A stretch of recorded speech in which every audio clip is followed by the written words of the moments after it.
రజాకార్ ఈ చిత్రంలో ఒక బతుకమ్మ పాట రాయడం జరిగింది.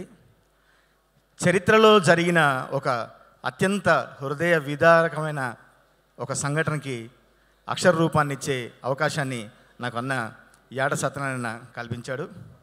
ఆ పాట ఇప్పటికే జనాలు చాలా ఆదరించారు. నాకు సినిమా రంగం నుంచి కాదు, బయట మేధావుల దగ్గర నుంచి, మిగతా సామాన్య జనం దగ్గర నుంచి కూడా అత్యద్భుతమైన ప్రశంసలు కూడా వచ్చాయి.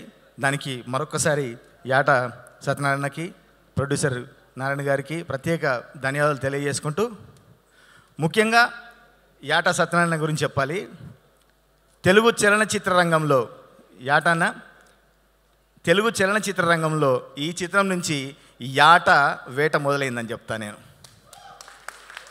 ఎందుకంటే నేను సినిమా రంగంలో అప్పుడే అడుగుపెట్టి నా కెరీర్లో నేను ఇంకా నిలదొక్కున్న టైంలో నుంచి నాకు మంచి మిత్రుడు అన్న, శ్రేయోభిలాషి, మంచి గైడ్లైన్స్ ఇస్తూ, నాకు అన్న బిఫోర్ మ్యారేజ్ నుంచి ఒక ఫ్రెండు, మంచి గైడ్గా ఉండి అన్ని రకాలుగా నాకు మంచి మంచి సలహాలు ఇచ్చేవాడు. లేట్గా వచ్చాడు కానీ లేటెస్ట్గా అన్ని సబ్జెక్టులు ఉన్నాయి. ముందు ముందు ఖచ్చితంగా మంచి సినిమాలు తీస్తాడు. అన్న, మా యాట సత్యనారాయణకు అవకాశం ఇచ్చినందుకు మీకు కూడా ప్రత్యేక ధన్యవాదాలు తెలియజేసుకుంటున్నా. అట్లాగే బీమ్స్ గురించి మాట్లాడాలి. నా మిత్రుడు, సంగీత దర్శకుడు. ఈ సినిమాలో పాటలే కాకుండా ఆర్ఆర్ కూడా అత్యద్భుతంగా చేశాడు. నేను ఆర్ఆర్ జరుగుతున్న టైంలో సినిమా కొన్ని సన్నివేశాలు చూడడం జరిగింది. చాకలియాలమ్మ సన్నివేశం కానీ, సినిమా ఓపెనింగ్ కానీ, ఆ తర్వాత నిజాం ఇంట్రొడక్షన్ కానీ, ఇట్లాంటి సన్నివేశాలు కొన్ని చూపించాడు అన్న. నాకు చాలా అద్భుతంగా వచ్చింది సినిమా కానీ, ఆర్ఆర్ కానీ ఎంతో అద్భుతంగా ఉంది. దీని గురించి సినిమా రంగం నుంచి ప్రముఖులు చాలామంది నన్ను అడిగిన వారు ఉన్నారు. ఎట్లా వచ్చింది, చాలా ఇంట్రెస్టింగ్ ఉంది, ఫస్ట్ గ్లిమ్స్ దగ్గర నుంచి మన టీజర్, ట్రైలరు, పాటలు ఒక్కొక్కటి అత్యద్భుతంగా ఉన్నాయని చెప్పి చాలామంది పెద్దలు కనుక్కున్నారు. ఈ చిత్రం గురించి బయట మంచి పాజిటివ్ బజ్ ఉంది.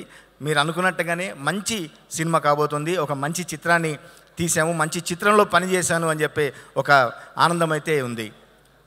బీమ్స్ గురించి మరొకసారి నాకు ఈ అవకాశం ఇచ్చినందుకు థ్యాంక్స్ చెప్పుకుంటూ, ఈ చిత్రంలో ముఖ్యంగా సుద్దాల అశోక్ తేజ్ అన్న, మాకు సీనియర్, మాకు దారులు బాటలు వేసినటువంటి గేయ రచయితలు.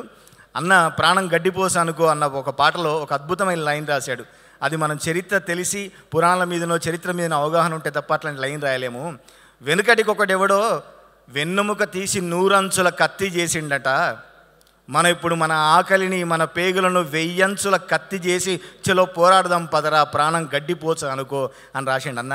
అన్న సుద్దలన్న, నిజంగా మీరు ఎక్కడన్నా మీ చేతిని ముద్దాడాలనే ఉంది నాకు.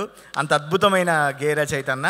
వెనకట దదీచి అనే ఒక ముని తన వెన్నెముకను తీసి వజ్రాయుధంగా మార్చిండు అన్న ఆ పాయింట్ని ఎంత అందంగా, ఎంత సులభంగా ఒక్క లైన్లో రాశాడు అన్నకి.